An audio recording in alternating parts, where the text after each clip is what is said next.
introduce our speaker for today. Joe and Turner with Turner Magic.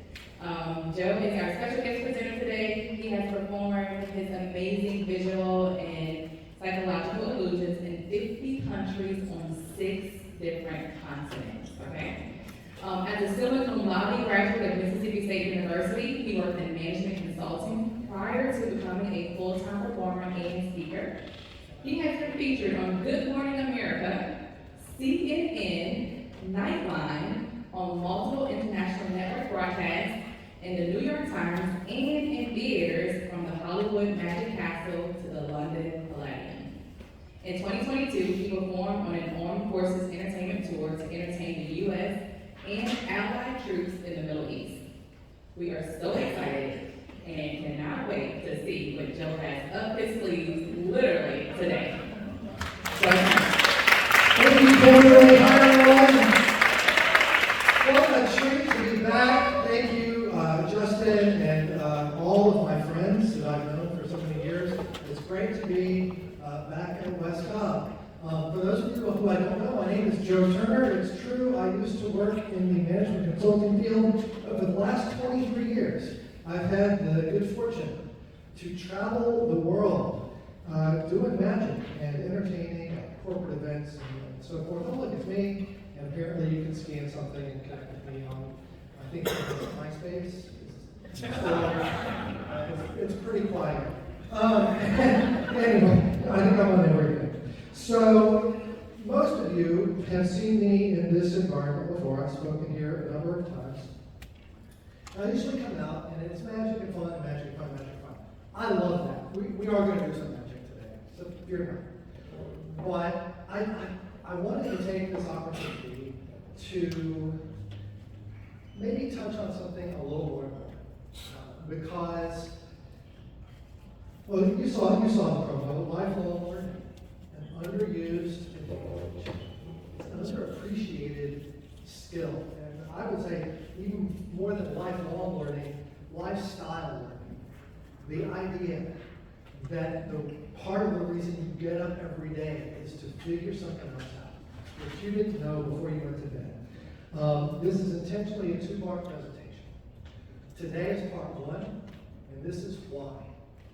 Why should we engage in lifelong learning or lifestyle learning as an advantage for our businesses, our families, our personal lives?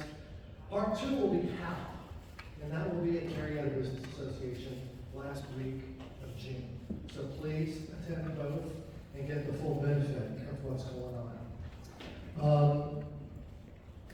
When I come to these things, business people, my colleagues like you, when I do my magic, they ask me, how did you do the tricks? That's what they want to know. How did you do the tricks? When I'm talking with magicians, they want to know, how do you do your business? How do you make a living doing the stuff that we're struggling in? I think the answer to both of those questions boils down to the topic we're talking about today. Is an insatiable curiosity, a desire to continually learn. That is the skill of the future. Is not how good you are on your computer, or how good you are on technology, or how good you are physically moving things, or even how good you are at managing logistics or people, or the skill is how quickly you can learn something new.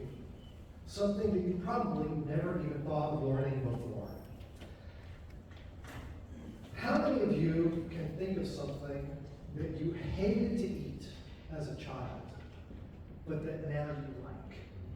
Most of us.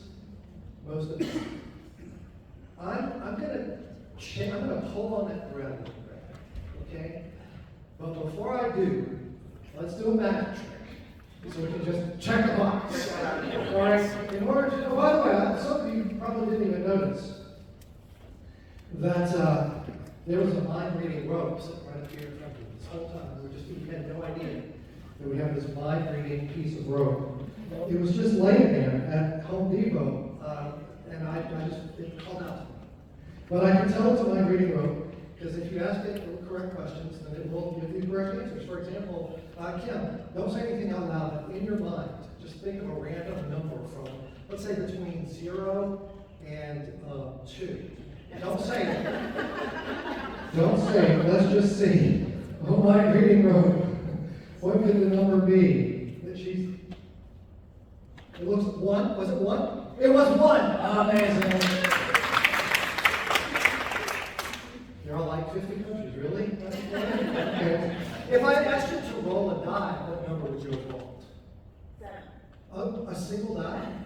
Oh, sorry, not a Dungeons and Dragons die, but like a regular 6-sided die. What number would you roll? 2. If you, there's no way I can know you were going to say the number 2, but the mind reading rope knew that you were going to say the number 2. I can ask the question: mind reading rope of history. What is the total number of political, sexual, and religious jokes that will be in my act today? Oh, that's correct. That is good. So this is a mind reading rope. People hate me for that. I do need some people who might be willing to help me. Kirby and Justin, since you're here, could I ask you to help me just for a second? Please give them a round of applause. If you'll just pull on the rope, make sure it's solid, there's nothing sneaky going on. Please try to find the exact middle of that rope. It's going to be important in a minute. We're going to find the exact middle of the rope. Right in front of the table? This is the middle, approximately. Okay, well, let's mark the spot here. Yeah, I was actually, I studied to be a high school physics teacher. That is, my background is education, and then my career in management consulting was in training and informational and instructional design. So you guys can come back now, that's great, and just drop the rope on the floor. So when if you stand right there, and you stand right, oh, perfect. We're gonna wrap myself up in this a second, so let's go around, and you can see that it actually is surrounding my body there. Try not to get too tied up. Speaking of college, this does bring back some memories.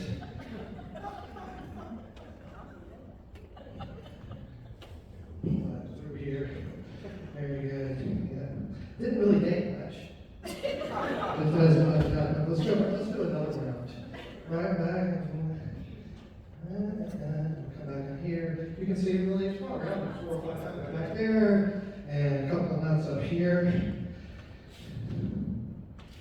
Boy, I'm exhausted. I gotta tell you, I've been doing nothing but packing for the last, it seems like a year.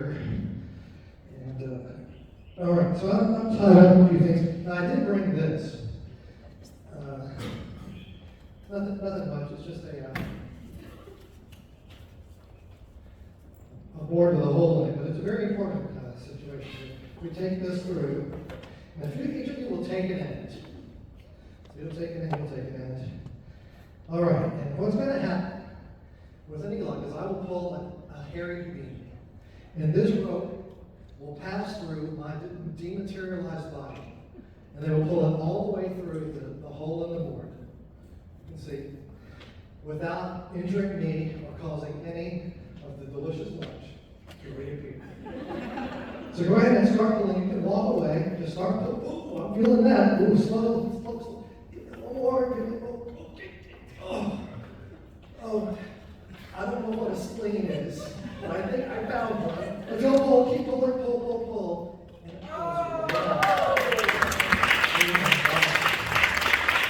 it pulls Now, see, all this applause is for you.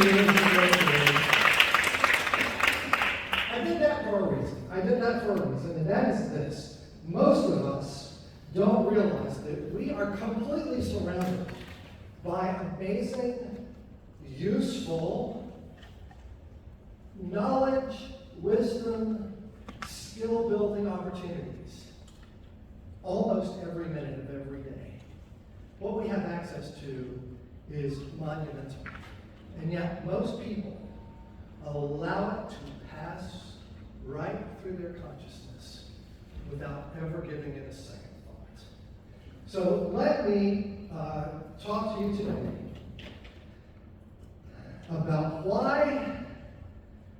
intentionally engage in lifelong learning, which is another form of the classic student question: why do I have to study this if I'm never going to use it? Why are we making kids study chemistry and algebra instead of teaching them how to do their taxes, right? You've all seen the meme. It's 2024. Get rid of Algebra 2 and replace it with finances. Teach kids about career, salaries, credit, budgeting, taking a loan, investing, college debt, and filing your taxes. Now, I get what's being said here on the surface. But I'm going to challenge you today with the idea that that is fundamentally wrong and immoral. That is an immoral statement. To say we should get rid of those things and replace it with these other things. Oh, I'll step on some toes. Right, that's okay. I hope you Warriors deal with those rules. I'm going to tell you, basing your entire philosophical basis for formal schooling on immediate practical application is a flawed premise. It's a mistake. To judge everything based on, can I go out this door and use it in the first 6 months of my life, is a flawed basis. Basing your concept of education on what you're taught in school is a flawed and incomplete picture of what it means to be an educated human being. We have advocated the teaching and the grand mystery of learning, what there is to learn around us, including all the stuff that this guy's meme is about. We've advocated it to teachers. It's not their business to teach all of the practical skills that every single person in this room is ever going to have to get through life. How to change a flat tire, how to file your taxes, how to sign up for the selective service, how to do this, how to fill out the forms.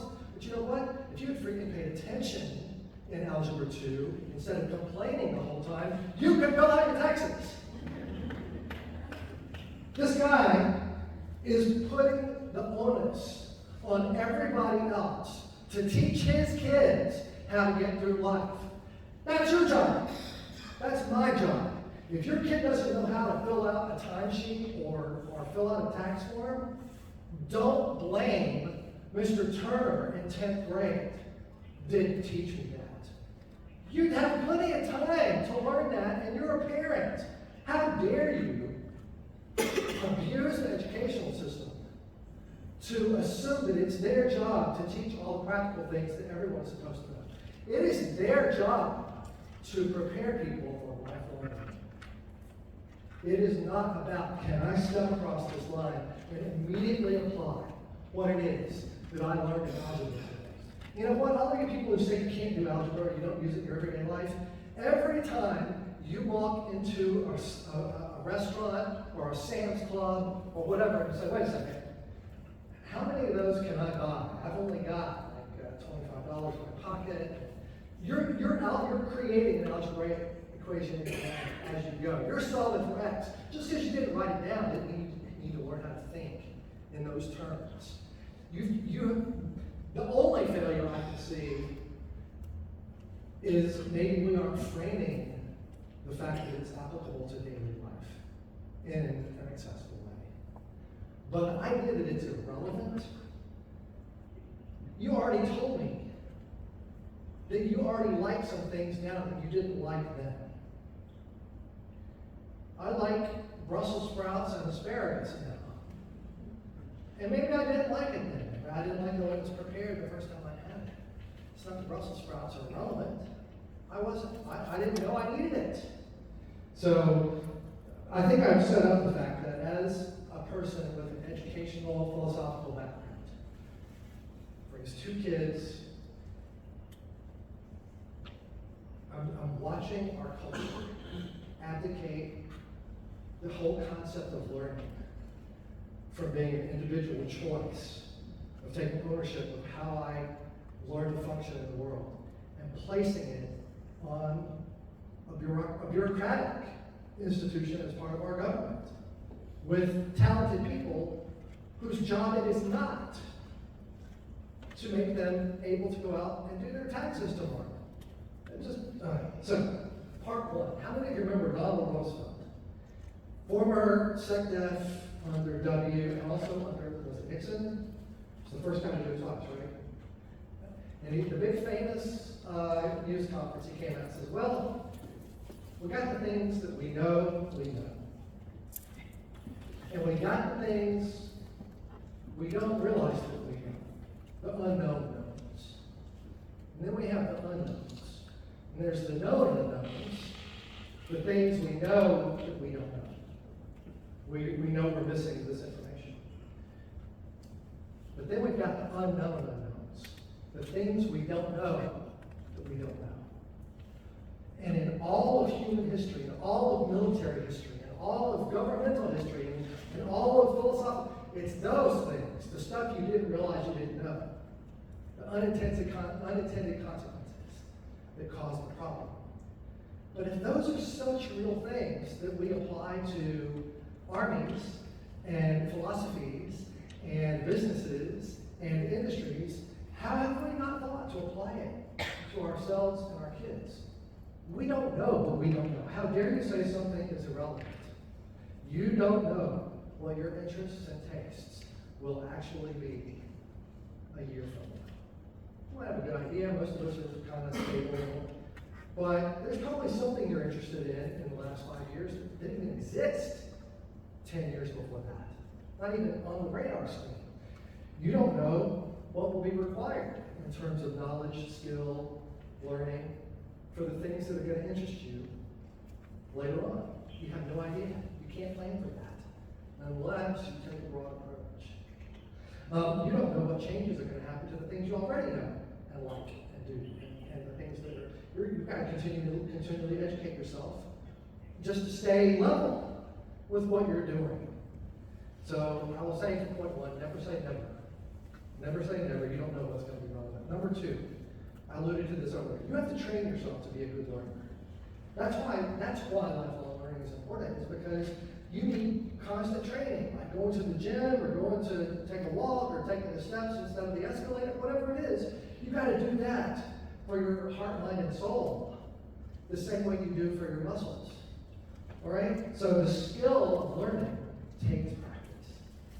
Learning is not just a talent that God grants to some and not to others. Everyone has the capacity to learn and to choose to learn more and better and more effectively. And we have more tools to do it with than we've ever had. Most of you have a phone in your hand or your pocket or sitting on the table in front of you, through which you can access the entire sum of human knowledge for the last 8,000 years. You know?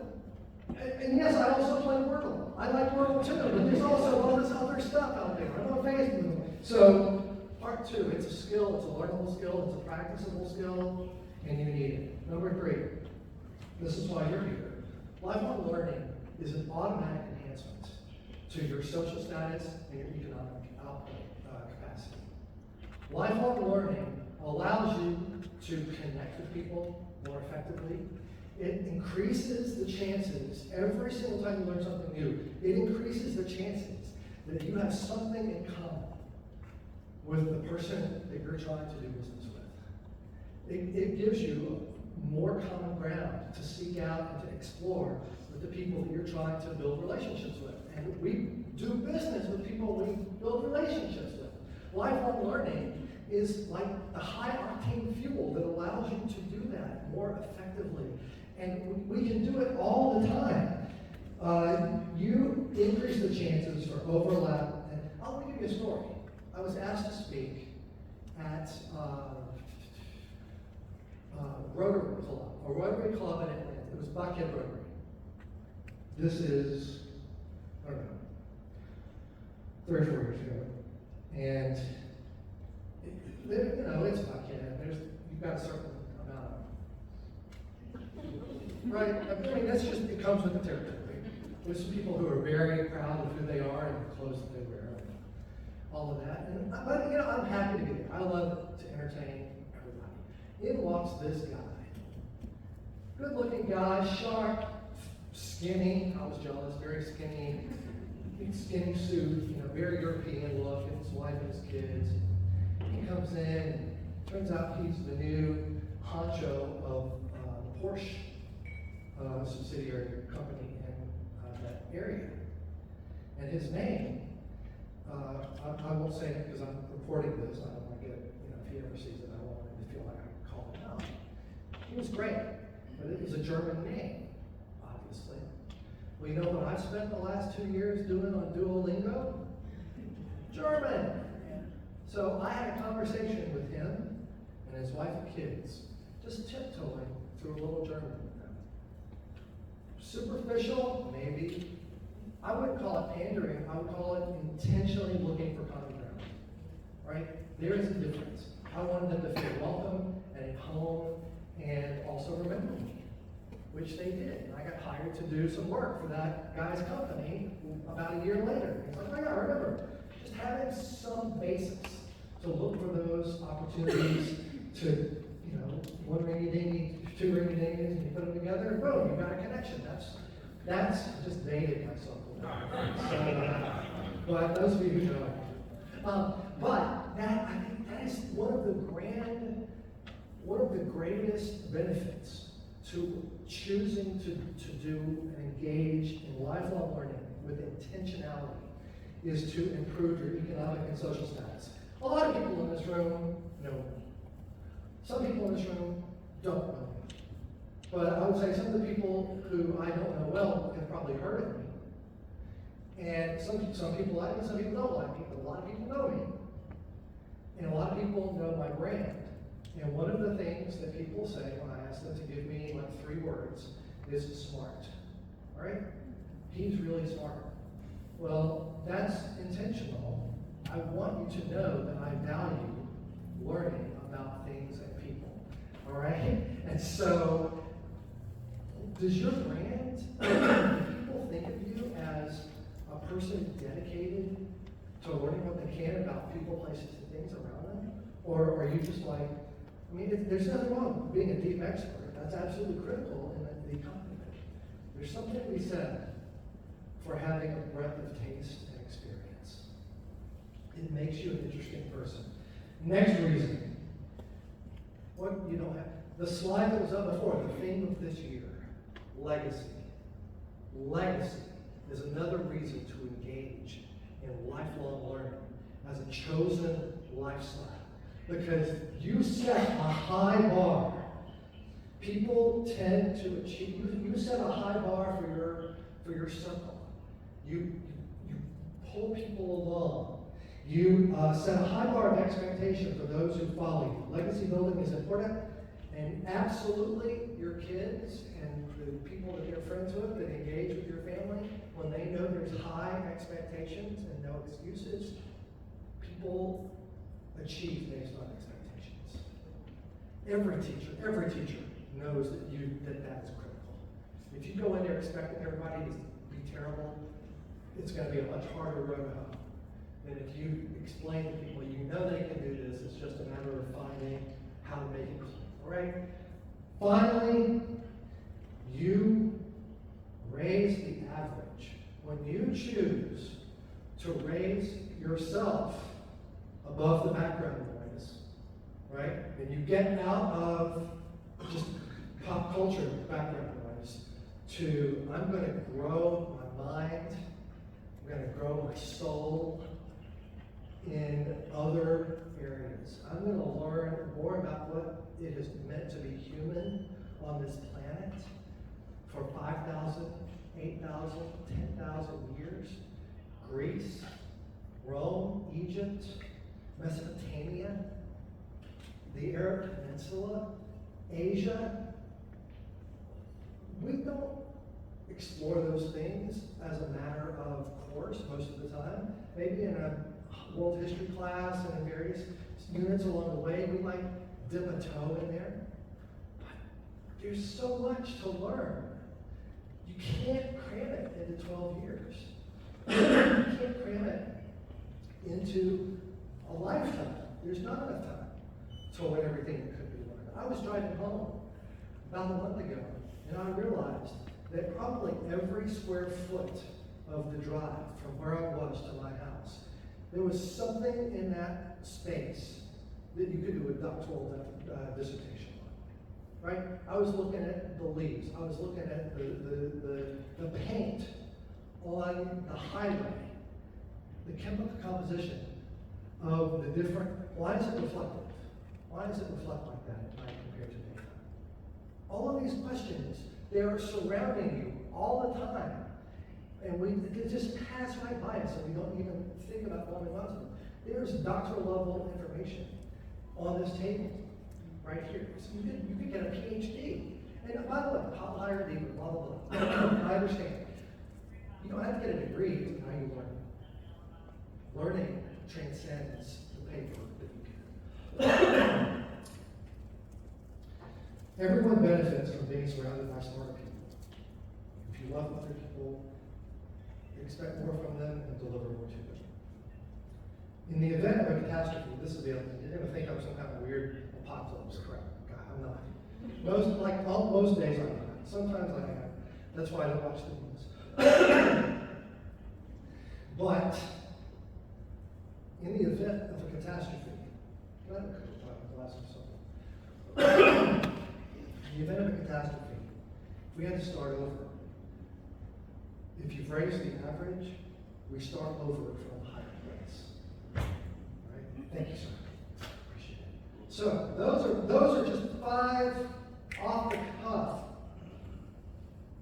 reasons that I think is important to engage in lifelong learning as a lifestyle. I hope I've challenged you just a little bit to take ownership of your own learning, because it's advantageous to all the parts of what makes you who you are personally, professionally, relationally, physically, spiritually, and mentally. I have one last piece of magic to share with you.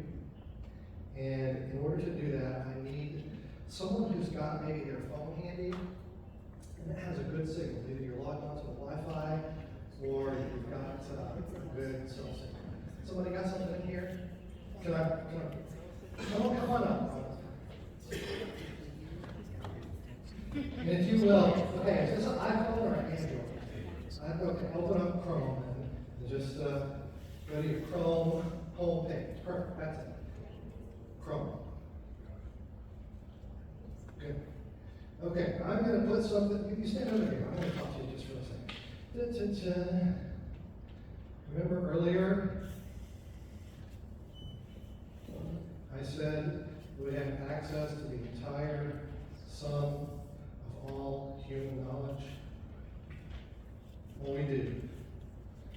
I'm going to go to a questionable version of it. Yes. I'm going to the great Wikipedia. All right. So here is, oh, by the way, before we go any further, I asked Kim to roll a die. I'm going to ask you to roll an invisible die. Here we have. Just roll it so you can see it. Don't tell me what the number is, but it's a number from what is it, Jeff? I don't want you to say it. I don't want you to take it and give it to anyone, but I'm just going to, if you see a card that's got your number on it, take that card and I'll put it in your pocket. So that one right there, very good. So we'll put these aside. And that way you don't have to write it down. You don't have to tell anybody. But, It's right here. It's right here. Super. There you go. Very good. So let's see. I'm going to start with pop quiz. I'll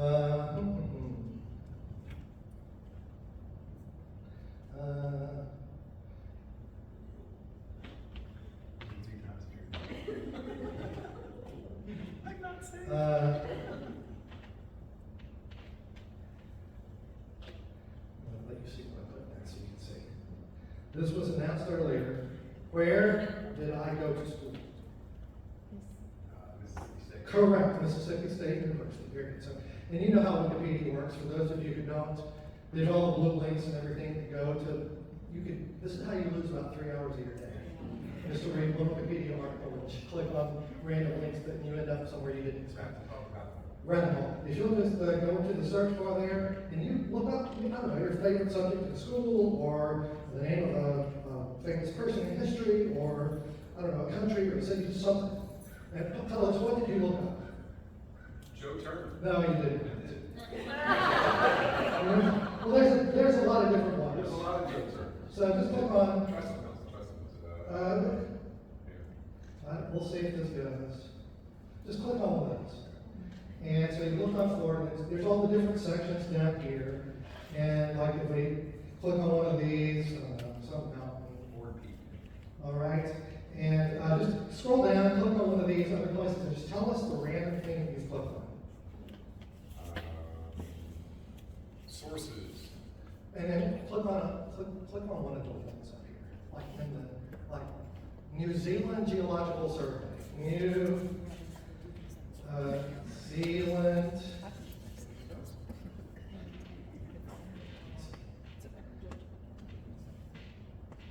That's okay, very good. New Zealand. We won't worry about it. Just click on another one. Click on another one. Let's just keep going. Okay. What do we pick? Which? Strawberry. Strawberry. Okay. Strawberry. Oh, 2 R's. Okay. Scroll down and click on one of those blue ones. Okay. What have we got? Molecule. Molecule. Okay. Go again. Okay. Yeah. Scroll down. Sometimes they aren't related. You know, you get Baseball. Baseball. Okay. Very good. B-A-S-E-B-A-L-L. And then click on another one. Frigate. Frigate. Oh, like a ship. Frigate. I know what some of y'all know. Not that kind of Frigate. Frigate. You can click on another one just so you can see that we've taken a web from place to place to place. What was the next one? Ironclad warship. Ironclad. Okay. Well, that's okay. That was ironclad. ... So we'll just focus on the ones in the middle. Okay. Do these things look like they have anything in common? Strawberry molecule, I can imagine maybe some chemical. I don't know where this came from, but like I said, that's the magic of Wikipedia, is that it takes you from one place to another. But we don't always know what's relevant. What was the number that you rolled on the die? Yeah. What is it? 5. So let's just take a look. 1, 2, 3, 4, 5. 1, 2, 3, 4, 5. 1, 2, 3, 4, 5.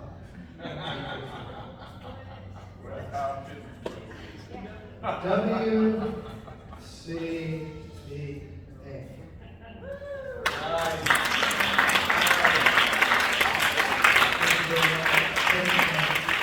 The information is there. It's all around us every day.